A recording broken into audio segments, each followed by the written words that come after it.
इस लेक्चर में हम नॉर्मल टू अ सर्किल के बारे में जानेंगे। फिजिक्स में जहां जहां आप नॉर्मल वेक्टर की बात करते हैं ना, जैसे नॉर्मल फोर्स वगैरह, वो सब एक तरीके से नॉर्मल टू अ कर्व ही है। अब नॉर्मल की यूटिलिटी बेसिकली है क्या? जैसा कि मैं आपको पहले बता चुका हूं कि ये जो टेंजेंट है और नॉर्मल है, ये फंडामेंटल्स हैं कैलकुलस को लेकर के, और क्वेश्चंस यहां पे बहुत ज्यादा आते हैं। तो टेंजेंट के बारे में जैसा कि मैंने आपको बताया था कि टेंजेंट बेसिकली क्या है, ये एक पर्टिकुलर, पहले हम स्पेसिफिक पॉइंट लेंगे और टेंजेंट उस पर्टिकुलर पॉइंट पर उस कर्व का बेस्ट अप्रोक्सीमेशन है in the form of straight line. और दूसरी चीज जो मैंने आपको बताई थी, वो एक तरीके से उस पर्टिकुलर पॉइंट पे क्या दिखाता है, इंस्टेंटेनियस रेट ऑफ चेंज, जो स्लोप ऑफ ए टेंजेंट से पता लगती है। तो बेसिकली ये नॉर्मल क्या है, नॉर्मल टेंजेंट का परपेंडिकुलर लाइन है। नॉर्मल क्या है, नॉर्मल भी एक स्ट्रेट लाइन है, लेकिन ये टेंजेंट जो दूसरी एक स्ट्रेट लाइन है उसके परपेंडिकुलर है। टेंजेंट क्या है, टेंजेंट जैसे एकदम क्लैरिटी रखोगे, टेंजेंट बेसिकली कर्व का उस पर्टिकुलर पॉइंट पर बेस्ट स्ट्रेट लाइन अप्रोक्सीमेशन है। दूसरा, टेंजेंट बेसिकली स्लोप है उस पर्टिकुलर पॉइंट पर, और एक तरीके से इंस्टेंटेनियस रेट ऑफ चेंज बताता है। तो नॉर्मल बेसिकली पहली चीज, रिश्ता परपेंडिकुलर है टेंजेंट का, लेकिन नॉर्मल की यूटिलिटी क्या है कि नॉर्मल उस पर्टिकुलर पॉइंट पर कर्व का कर्वेचर बताता है, और कर्व का बिहेवियर कैसा होगा ये बताता है, कर्व का कर्वेचर। और अब कर्व का कर्वेचर क्या होगा, कर्व का बिहेवियर क्या होगा, ये नॉर्मल बताएगा। अब ये जो कर्वेचर जो है ना, ये कर्वेचर से क्या पता लगता है कि इससे ये पता लगता है कि, पहले बात समझो, उस पॉइंट पर टेंजेंट क्या है, टेंजेंट वो कर्व का स्ट्रेट लाइन का फॉर्म है, बेस्ट अप्रोक्सीमेशन। और नॉर्मल बेसिकली ये बताता है कि इस स्ट्रेट लाइन अप्रोक्सीमेशन से किस प्रकार से डेविएशन होगा, है ना। नॉर्मल बेसिकली डेविएशन की बात बता रहा है कि टेंजेंट से डेविएशन कैसे होगा, ठीक है। अब इसके बाद ये जो नॉर्मल है वो बेसिकली पॉइंट करता है टुवर्ड्स सेंटर ऑफ कर्वेचर की ओर, हमेशा ये सेंटर ऑफ कर्वेचर की ओर पॉइंट करेगा। और ये बेसिकली जो सेंटर ऑफ कर्वेचर है, ठीक है, अब हम इस एक तरीके से देखेंगे कि नॉर्मल क्या है, नॉर्मल वेक्टर है, ये पॉइंट करेगा सेंटर ऑफ कर्वेचर की ओर, और सेंटर ऑफ कर्वेचर बेसिकली वो पॉइंट है जिसके अराउंड कर्व बेंड होता हुआ दिखता है, ठीक है। कर्व सेंटर ऑफ कर्वेचर के अराउंड बेंड होता हुआ दिखेगा। और ये टेंजेंट और नॉर्मल जैसे हम बता चुके थे कैलकुलस के लिए बहुत इंपॉर्टेंट है, और कैलकुलस में इनका हम यूज करते हैं फंक्शंस के डेरिवेटिव को जानने के लिए, और फंक्शंस किस प्रकार से बिहेव करेंगे, ठीक है। फिजिक्स में हम आपसे डिस्कस कर चुके हैं कि जो नॉर्मल वेक्टर है टू अ कर्व, वो उसका बहुत अधिक यूज होता है। Example, normal force exerted by a surface is perpendicular to that surface, ये कुछ नहीं है, normal vector to a curve है, ये जो हम नॉर्मल पढ़ रहे हैं वही है। और इसी चीज का, इसी नॉर्मल वेक्टर का हम नेविगेशन और इंजीनियरिंग में भी काफी यूज करते हैं। नेविगेशन में बेसिकली हम डायरेक्शन पता करते हैं शिप या एयरक्राफ्ट का related to the surface of the earth, और इंजीनियरिंग में बेसिकली इससे हम नॉर्मल वेक्टर से कर्वेचर को समझते हैं, और कर्वेचर से हम यूज करते हैं कर्वेचर की अंडरस्टैंडिंग को डिजाइनिंग स्ट्रक्चर्स, रोड्स, इन सब चीज को लेकर के। अब मान लो एक स्पेसिफिक पॉइंट है, वो हमने ले लिया एच के, इस एच के को सर्किल का सेंटर में समझ लेना है, ये स्पेसिफिक पॉइंट लिया हुआ है बस हमने, ठीक है। इस पॉइंट पे हम टेंजेंट निकालेंगे, इस पॉइंट पे हम नॉर्मल निकालेंगे, ठीक है। टेंजेंट क्या है, इस पॉइंट पर उस सर्किल का best approximation in the form of straight line है। नॉर्मल क्या है, ये बेसिकली इस पर्टिकुलर पॉइंट पर, ठीक है, ये जो स्ट्रेट लाइन किस प्रकार से डेविएट करेगी वो बताएगा, ठीक है।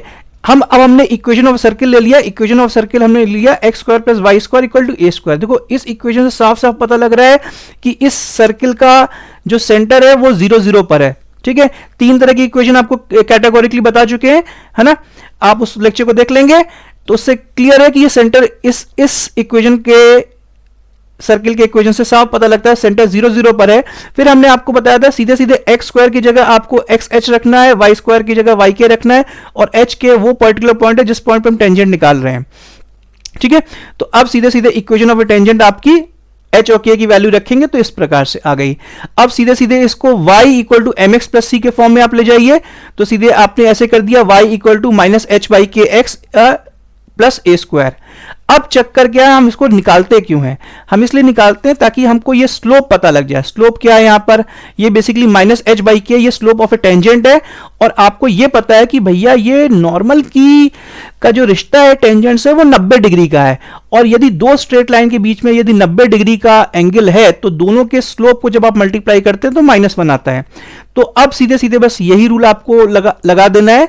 तो इससे अब आपको टेंजेंट का स्लोप तो पता लग गया माइनस एच बाई के, ठीक है। तो नॉर्मल का स्लोप क्या होगा, ये आप स्लोप ऑफ नॉर्मल है, ये -1 अपॉन माइनस एच बाई के, तो इस तरह के बाई एच आ जाता है।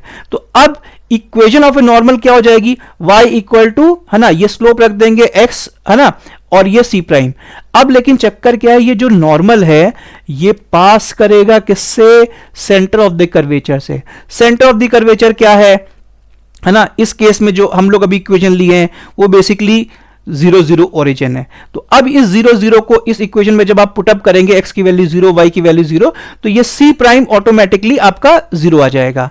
तो इसका मतलब सीधे सीधे क्या है, इक्वेशन ऑफ नॉर्मल क्या आ जाएगी, इक्वेशन ऑफ ए नॉर्मल हो जाएगी y इक्वल टू के बाई एच एक्स। अब इसको आप रीओरिएंट कर लिए तो क्या हो जाएगा, एच वाई माइनस के एक्स। कई लोग इसको y h माइनस एक्स के लिख देते हैं, ये तरीका सही नहीं है। ये h जो है वो कोफिशिएंट है ना, एक कांस्टेंट वैल्यू है, इसको पहले रखो, वेरिएबल को बाद में रखना है। ये y और x वेरिएबल है, h और k कांस्टेंट है, तो कांस्टेंट शुड प्रीसीड, है ना, वो पहले रखे जाते हैं वेरिएबल से। अब मान लो हम लोग एक क्वेश्चन ले लेते हैं, मान लो ये एक क्वेश्चन है x square plus y square equal to 25, ये इक्वेशन ऑफ सर्कल है। हमको नॉर्मल और टेंजेंट पता करना है इन दोनों पॉइंट्स पे, दो पॉइंट्स दिए हुए हैं, ठीक है। अब आप पहली बात इस पॉइंट को इसमें रख करके देख लो कि भैया ये कंडीशन सेटिस्फाई हो रही कि नहीं हो रही है। हाँ, हमने रख के देख लिया। यहाँ पे 9 स्क्वायर प्लस मतलब ये 3 स्क्वायर का 9 हो जाएगा, 4 स्क्वायर का 16 आएगा, 16 प्लस 9 ये 25 आ गया। इस केस में भी वही चीज है। तो इसका मतलब 2 पॉइंट है, हमको 2 पॉइंट दिए जिसमें हमको नॉर्मल और टेंजेंट निकालना है। तो अब सीधे सीधे क्या करना है, अब सीधे सीधे इक्वेशन ऑफ टेंजेंट क्या हो जाएगी, इक्वेशन ऑफ टेंजेंट क्या हो जाएगी, एच एक्स प्लस के वाई इक्वल टू 25, और इक्वेशन ऑफ नॉर्मल क्या हो जाएगी। अब इससे एकदम कैटेगोरिकली क्लियर है कि भाई ये जो सर्किल है इसका जो सेंटर है वो ओरिजिन पर है। इक्वेशन ऑफ नॉर्मल क्या हो जाएगी, इक्वेशन ऑफ नॉर्मल हो जाएगी एच वाई माइनस के एक्स। देखो ये एच एक्स के साथ जुड़ा हुआ है, तो यहां पे नॉर्मल वाले केस में उलट जाता है मामला, ठीक है। ये x के साथ में h जुड़ा हुआ है टेंजेंट में, लेकिन नॉर्मल में चीजें उलट जाएंगी, h y के साथ जुड़ेगा और ये माइनस के एक्स, ठीक है। तो अब बस सीधे सीधे क्या करना है, अब ये वैल्यू आपको पुटअप करनी है। ये h1 k1 है, ये h2 k2 है। जब आप इसको पुटअप करोगे तो अब ये टेंजेंट में क्या हो जाएगा, अब इसमें पहले ये वाली वैल्यू आपने पुटअप की, ठीक है। ये -3x है ना, फिर -4y है इक्वल टू 25 है। इसको रीओरिएंट करोगे तो 3x plus 4y plus 25 equal to 0 आ जाएगा। अब इससे साफ साफ पता लगता है इसमें जो स्लोप है ये t1 की, मतलब फर्स्ट टेंजेंट की, ये आपका y equal to mx plus c के फॉर्म में ले आओगे, तो उस प्रकार से आपको ये कंपेयर करोगे तो -3/4 इसकी आ जाएगी स्लोप। ऐसे ही t2 आपकी जो हो जाएगी, t2 जब इसको 4 -3 को इसमें आप पुटअप करोगे तो ये 4x माइनस 3y माइनस, है ना, 25 इक्वल टू 0 आ जाएगी। अब इस स्लोप निकालोगे तो y equal to mx plus c के फॉर्म में लेके जाना, फिर कंपेयर करना, तो इसकी स्लोप ऑफ टेंजेंट t2 आ जाएगी 4/3।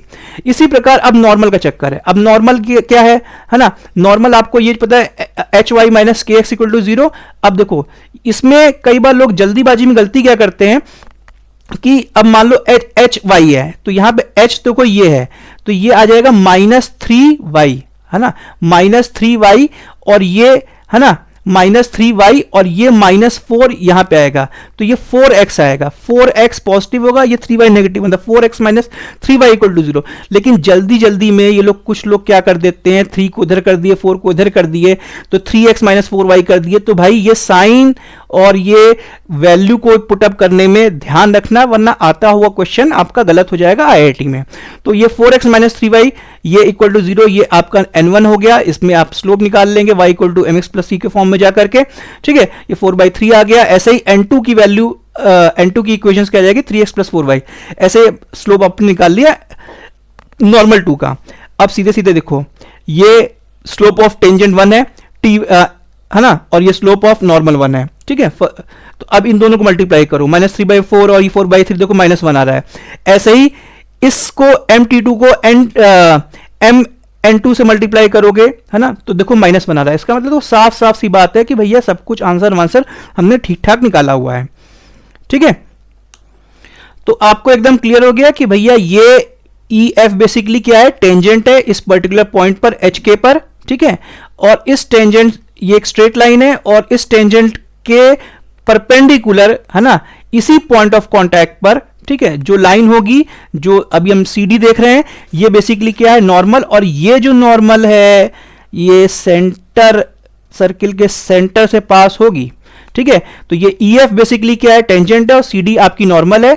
और पॉइंट ऑफ कांटेक्ट, ये जो पॉइंट ऑफ कांटेक्ट यहां पर है, ये पॉइंट, ये आपका HK है। और सर्किल अभी हम मान लो हमने ये ले लिया, है ना, x² + y² = a²। देखो ये सर्किल x² + y² = a² नहीं है, इसका सेंटर ओरिजिन पे नहीं है, लेकिन हमने एक स्पेशल केस ले लिया।